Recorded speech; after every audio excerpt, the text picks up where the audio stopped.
Cette semaine, dans Carnet de santé, un regard sur la grippe, infection respiratoire très contagieuse. Faire la sieste, est-ce important pour vous et quels bénéfices en tirez-vous? Nous avons recueilli votre avis. Et enfin, selon une nouvelle étude, une petite sieste durant la journée pourrait contribuer à votre bien-être. C'est dans cette édition de Carnet de santé.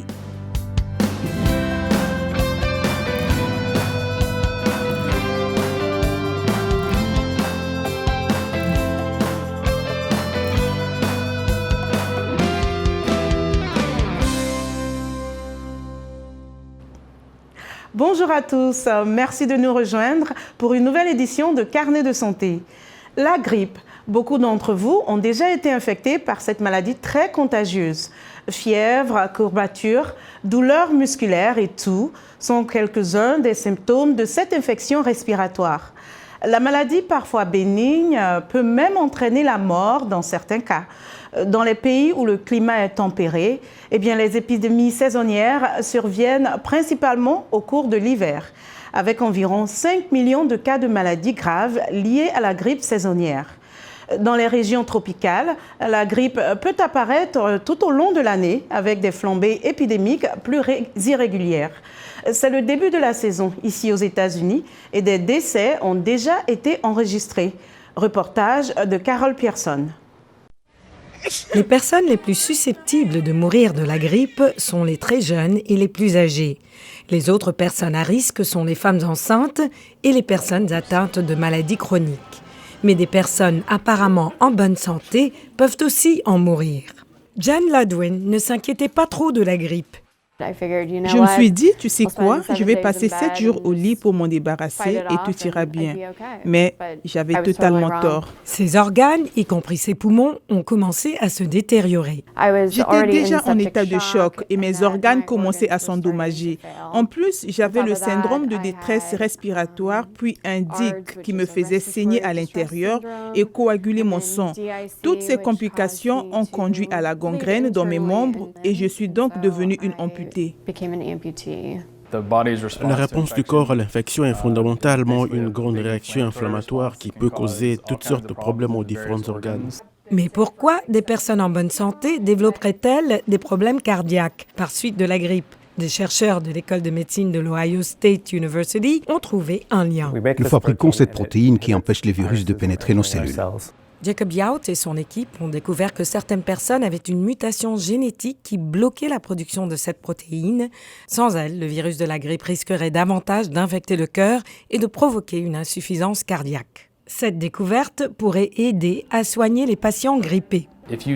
Si vous savez en avance qu'il manque de ces gènes, vous pouvez alors adapter votre traitement différemment. Les chercheurs disent que des milliers de personnes dans le monde sont susceptibles de présenter cette mutation génétique. Environ 1/5 d'entre elles sont d'origine chinoise. Maintenant que les scientifiques comprennent ce qui pourrait causer le problème, ils recherchent des traitements qui pourraient prévenir ou inverser ces complications. Pour en savoir davantage, nous joignons par Skype à Abidjan, en Côte d'Ivoire, le docteur Kwame Claude, médecin-chef au Centre médical des gens de mer. Docteur Kwame, merci de nous rejoindre. Tout d'abord, comment peut-on définir ce que c'est que la grippe? Merci beaucoup, merci d'avoir pensé à moi. La grippe est une maladie infectieuse due à un virus qu'on appelle virus influenzé et qui s'attaque à la sphère ORL. C'est tout ce qui est rhino, c'est-à-dire l'oreille, rhino, le larynx, le nez et le larynx. Généralement, pendant combien de temps dure l'infection jusqu'à la guérison? Bon, il faut savoir que la grippe, c'est une maladie virale. Donc, normalement, les virus n'ont pas de traitement. Donc, la grippe, c'est autour de 5 à 7 jours. Sans traitement, avec un bon petit repos. Sans bouger, normalement, on est guéri entre 5 et 7 jours. La grippe est très commune et assez fréquente, donc beaucoup de personnes ont tendance à se soigner à la maison. Y a-t-il des risques et quand faut-il consulter un médecin? C'est une maladie infectieuse, donc dès qu'on commence à avoir les signes infectieux et les signes ORL, normalement on va voir un médecin. Parce que si on reste à la maison, les premiers jours c'est contagieux. Donc, normalement, on doit être isolé. Donc, on va voir le médecin pour avoir le vrai diagnostic et pour avoir le vrai traitement. Parce que l'isolement fait partie du traitement. Si on ne va pas à l'hôpital, qu'on reste à la maison, on peut contaminer toute la famille. Sans le savoir, parce qu'on ne sait pas qu'on a la maladie. Quelles sont les meilleures méthodes pour prévenir la grippe? Pour la prévention, il faut éviter d'être en contact avec quelqu'un qui a la grippe. C'est comme ça qu'on évite la grippe. Ou bien, il faut faire le vaccin. Il y a un vaccin. Donc, il faut se faire vacciner. Maintenant, comme c'est une maladie bénigne, elle n'est pas dangereuse pour les personnes jeunes, elle est dangereuse pour les personnes âgées. Donc, on conseille aux personnes âgées d'aller faire le vaccin. Docteur Kwame, nous passons maintenant aux questions des téléspectateurs. Nous avons recueilli vos réactions sur Facebook. Galvani Tegalva souhaiterait savoir comment peut-on savoir qu'on souffre de la grippe saisonnière? Effectivement, docteur Kwame, surtout vu qu'on retrouve plusieurs des symptômes chez d'autres maladies. Comme je vous l'ai dit, pour trouver une maladie, il faut trouver des syndromes. Une maladie, c'est au moins deux syndromes. Un syndrome, c'est des signes. Vous comprenez? Donc, la grippe, il y a deux syndromes. Il y a le syndrome infectieux et le syndrome ORL. Le syndrome infectieux, c'est la fièvre, les céphalées, les courbatures, l'asthénie. Le syndrome ORL, c'est la rhinite, le rhume et le catarrhe oculonasal. C'est-à-dire que la personne saigne des narines et des yeux. La personne tousse. Les deux syndromes associés, on diagnostique, on appelle ça la grippe. Voilà. Voilà comment on diagnostique la grippe.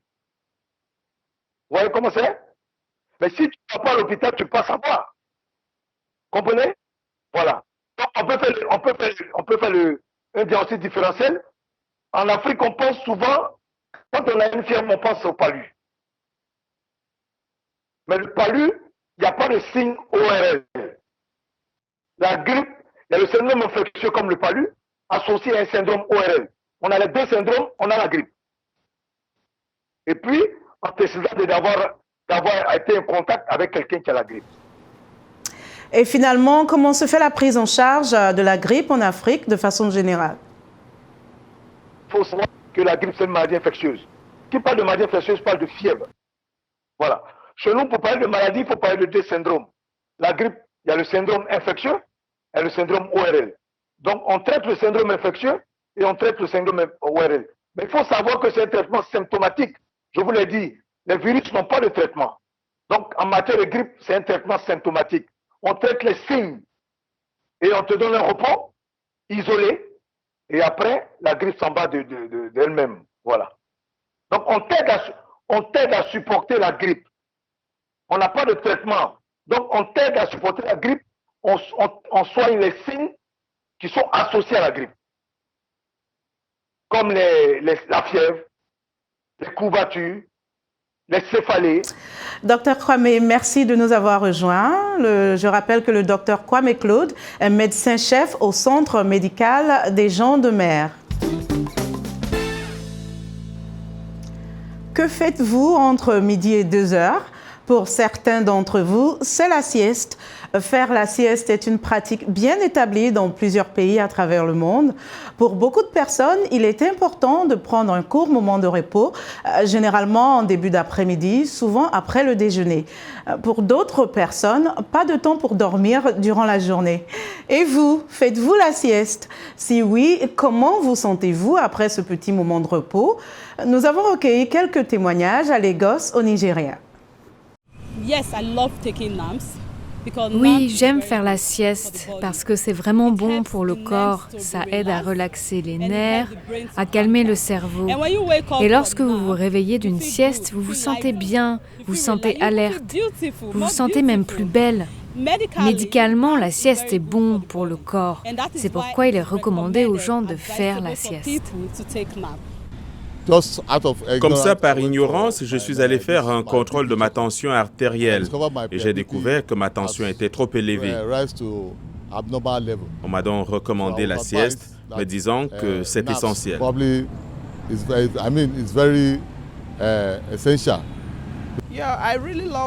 Oui, j'aime beaucoup faire la sieste parce que ça me donne un air plus frais. Et aussi, ça crée un équilibre cérébral. Ça me donne l'air plus intelligent. Quand je ne prends pas ma sieste, j'ai l'air déphasé et les gens me demandent ce qui ne va pas. Donc, pour ces raisons, j'en fais quelque chose d'obligatoire. Même mes enfants, je les oblige à faire la sieste dès qu'ils arrivent de l'école.